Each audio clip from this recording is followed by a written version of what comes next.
Now I know what you're thinking. Why the heck are you buying so many water runes? Well, the reason is pretty simple. I mentioned at the end of the last episode that despite getting both of the onyxes and Guides for us all getting the crafting level to make the Amulets of Fury, we are severely lacking in the magic department. Enchanting an onyx or any piece of onyx jewelry requires 87 magic. Neither of us have anywhere close to 87 magic. Luckily for me, Barrows did give me a good amount of XP, and I'm 78.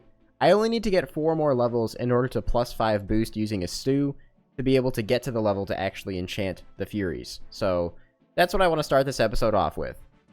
I'm going to be training my magic by bursting jellies in the catacombs. It seems kind of weird, but considering my Slayer level is pretty low, this is the best thing that I have access to bursting. On top of that, they drop a lot of hard clues, which is fantastic, and since it's in the catacombs, they can give me more ancient shards, so I can continue working on charging up my arc light. Before we carry on with the video, I would like to thank our sponsor, NordVPN. I'm pretty sure you guys all know what a VPN is by now, so let me tell you why Nord is the best one. They have over 5,200 servers in 60 countries, and they are confirmed to be the fastest VPN on the market, which you can use for PC, phone, or even your Android TV. And hey, maybe you're not too worried about getting hit offline, but you are worried about how much you're paying for games or streaming services where you can't even watch the stuff you want to see. Well, lucky for you, Nord can help out there as well. Using Nord, you can change your location and find numerous games and even streaming platforms for a lower price. Nord also encrypts all your traffic, so your ISP can't slow down your streaming speed. So make sure you guys check out Nord using my link down below, nordvpn.com/Dabe, to get a 2-year plan plus an additional month at an absolutely huge and totally meme number discount. Thanks to NordVPN for sponsoring this video. Behold! I have full arums and no boots. I don't know, man. This is like the weirdest setup I've ever had on an Iron account before, but it'll work. The main downside to this is that I actually have to use prayer potions. I'm not really sure how I feel about it, but now that we have kind of a means of getting them back with Master Farmer, I'm not that worried. Oh, hey, look at that. We got mithril boots already. Believe it or not, that's actually kind of nice to have because I think that's needed for a medium clue. Well, there's a secondary benefit for doing this, an ancient shard and a rune kite shield already. Very nice. Well, the first of hopefully many hard clues from the jellies. I don't know how many I'll be able to complete because getting around on the ancient spellbook is a bitch. But that's good? Really not good. It's pretty meh. But it's okay. Honestly, starting to wonder if barraging jellies is the right play, but hard clue number 2. What do we got? A master. Wow, I'm totally going to be capable of doing that. Nothing else really too interesting in there. Let's just look. Yeah, no. Kinda missed it actually happening, but there is 80 magic, just 2 levels to go until I can boost up and enchant those Furies. Another hard clue. What do we got in this one? Better than the last ones. And another magic short bow, which after 4 Carol's crossbows is kind of useless, but I'll take the Alks. Alright, another hard clue. What do we got? Ooh, that's actually a pretty good one. We got ourselves another heraldic helm. I wish it was a shield, but I'll take the Alks though. What's in the box? Garbage. Wow, and a page we already have. I know you guys hear this all the time, but over 50% of you are actually not subscribed to this channel. So if that's the case, I'd really appreciate if you could drop a sub. I'm trying to hit 100k by the end of the year, and if you're already subscribed, feel free to like the video and leave a comment. Alright, let's step it up. Maybe some God D-Hide this time. Or 2 Guthix pages and some Ironworth camp teleports. Actually, the Ironworth camp teleports are kind of nice, I won't lie. Actually, those 2 Guthix pages weren't that bad either because I didn't have either of them, which means that we're pretty close to a full book. The Guthix book is not particularly useful, but 81 magic and almost out of chaos runes, so I might have to go back to Barrows or I'll just AFK the rest of it. But we got another hard clue casket, which gives us a rune plate Scourge. Oh, convenient maze random gave me an extra 400 chaos runes. Alright. Well, I am now all out of chaos runes. Looking back, it would have made sense to save a bit more than I did, but that's okay. I'm about 100,000 experience away, and I do have some stuff to alch, so that should get at least a little bit of XP. I'll see if maybe Shelby has some runes or something that I can use. Maybe if he has natures, I can go to MTA. Couple of clue scrolls here. Beginner clue. A lot of rewards actually for beginner, but they're all garbage. Easy clue. actually really good. Sardome and Robe Legs goes with the Zamorak Robe top, which means that I now not only have protection from Saragadwars in a pretty nice way, but that'll be really good for bursting. Medium Clue, Armor Page, okay, you know, really can't complain with that. And the final hard clue of the Jelly Grind. Alright, finished alching all the stuff that I had in my bank from the hard clues and from jellies. And I have a whopping 1.7 mil from that. Which is, I mean, it's also including the 2 Carol's crossbows, but that's way more than I thought I would have, so pretty good. Shelby actually offered me a bunch of nature runes to go finish off my magic training at MTA. I only have 93k XP left, so it should only take me about an hour in the alchemy room. So I think I'm going to go ahead and do that. XP here is actually surprisingly really, really good. 115k per hour is nuts. But that, after the flashing screen, is 82 magic.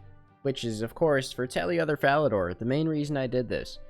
I actually just need to get a +5 boost now, which might be kind of a bitch to do. Reason for that is I don't have rat catchers completed, and that might not sound relevant, but without rat catchers, you don't get to pick which spice you're getting, and you have to just catch the little hell spawns and hope that it works. So this could take like an hour. Hey you, the one typing, why don't you just go to Raids or Nightmare Zone to enchant it?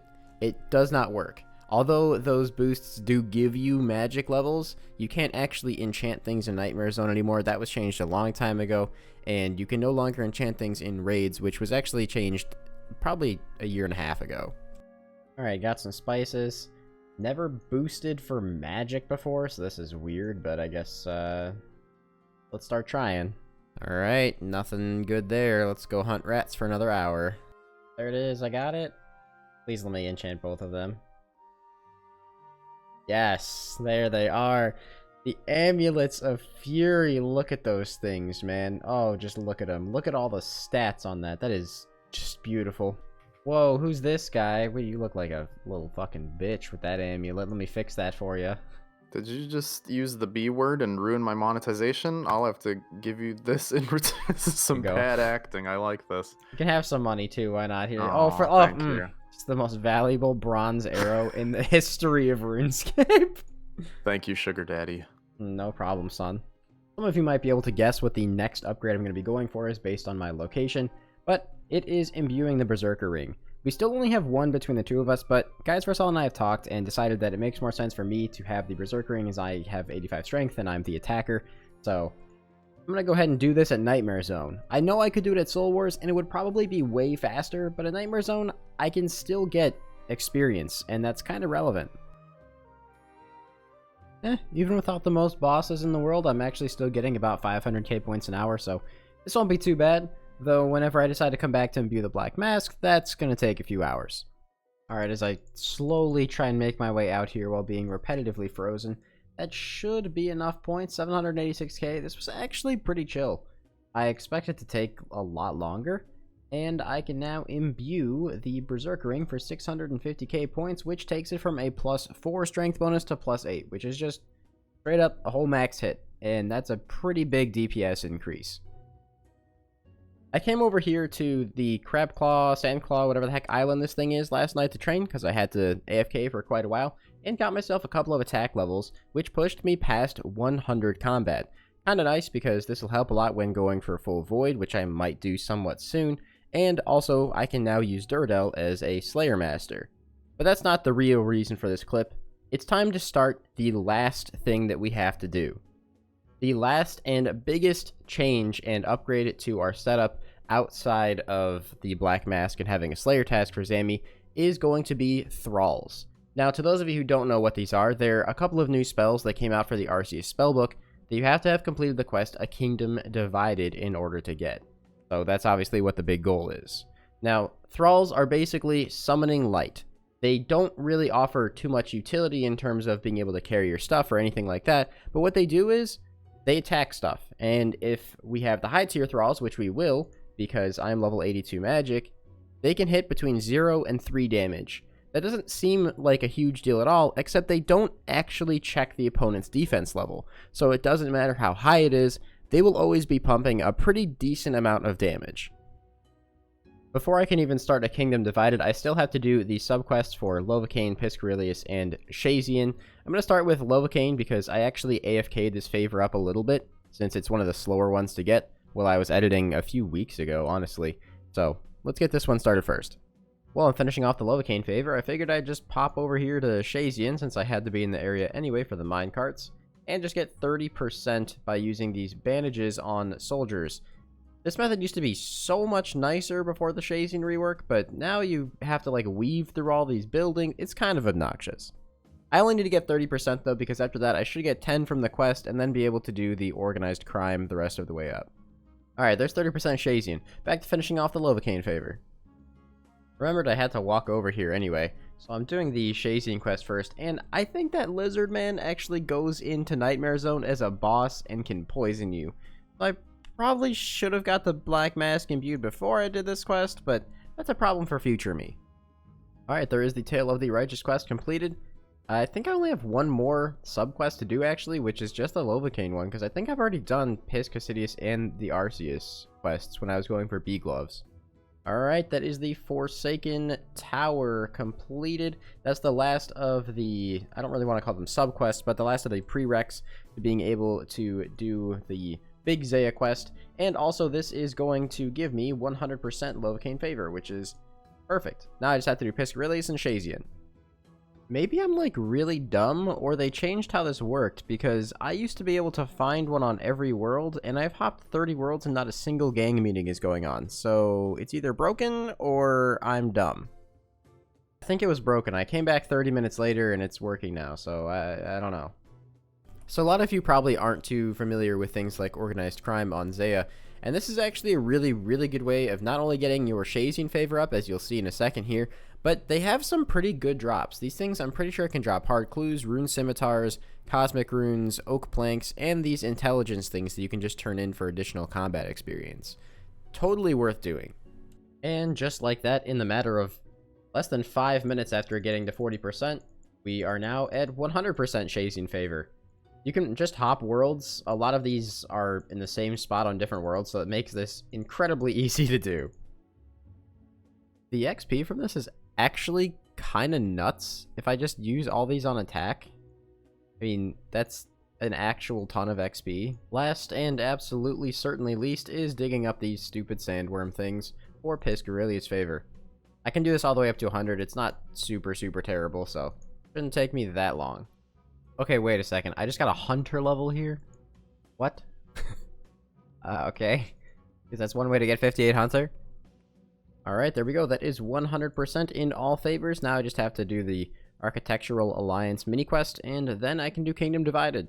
Nice little XP lamp here. I'm going to throw this one on Herblore. I think it's 10k. Yeah, not bad. Whew, that quest is lengthy.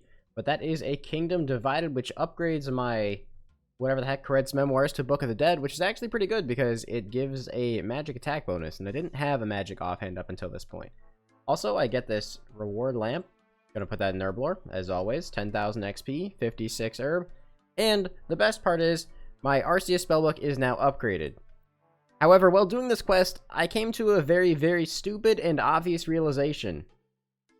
Trollheim Teleport, the way that I'm getting to God Wars, is not on the Arceus spellbook. If I want to use Thralls, I have to make house tabs.